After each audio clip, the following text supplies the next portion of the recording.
Hi everyone, welcome to the second Atrack tutorial. This time, we're looking at how to complete the student's end of rotation evaluation. Head on over to atrackonline.com, log in, and I'll meet you at the dashboard.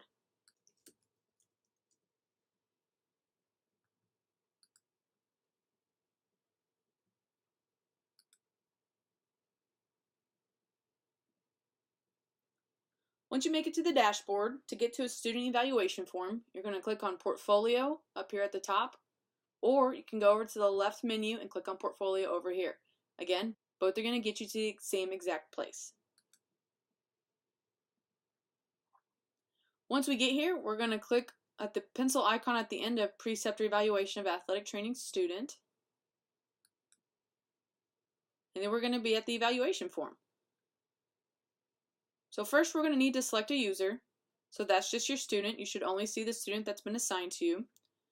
And then we're going to make sure that we check fall, spring, or summer, just depending on which semester that they're with you.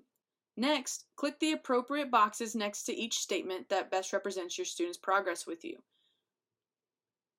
Each section here is going to have a comments section. This is optional, but any feedback that you have pertaining to how they did in that previous section is helpful. Like, Susie always showed up on time and dressed professionally. Or we had a little bit of trouble in the beginning, but they managed to step it up in the end. Whatever comments you have are incredibly beneficial to our students. But again, these are optional sections if you're in a hurry.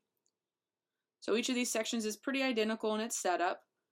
And then we're going to come down and we're going to get to goals. Once the students have created their goals for this particular rotation, I'll email you a copy for your records.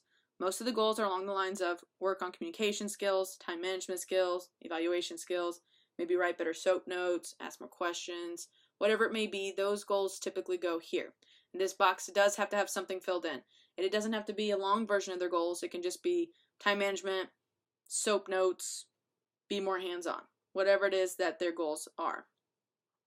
After goals, you'll come down and you'll have this overall rating of a student. It's going to ask you to grade them from 0 to 100. For this, I would just say go with your gut, but also be fair. You know, if you have an A student and they're doing really great, you know, somewhere in the 90s, if you've got, you know, a C guy and he tried really hard, but he still has a lot of way to go, then a solid 74, just really whatever your gut tells you your overall impression of that student was. The strengths and suggestions for continued improvement boxes will need to be filled out. Feel free to be as short or lengthy as you feel necessary. Again, feedback in either one of these is incredibly important for our students. Once these are completed, all you need to do to finish up this evaluation is enter your login information, your email address, and your password, and hit submit response and finish. I really appreciate your time, and I'm here to answer any questions that you may have pertaining to atrackonline.com, our students, or our program. We are incredibly grateful for your time and patronage of our athletic training program, and I look forward to working with you.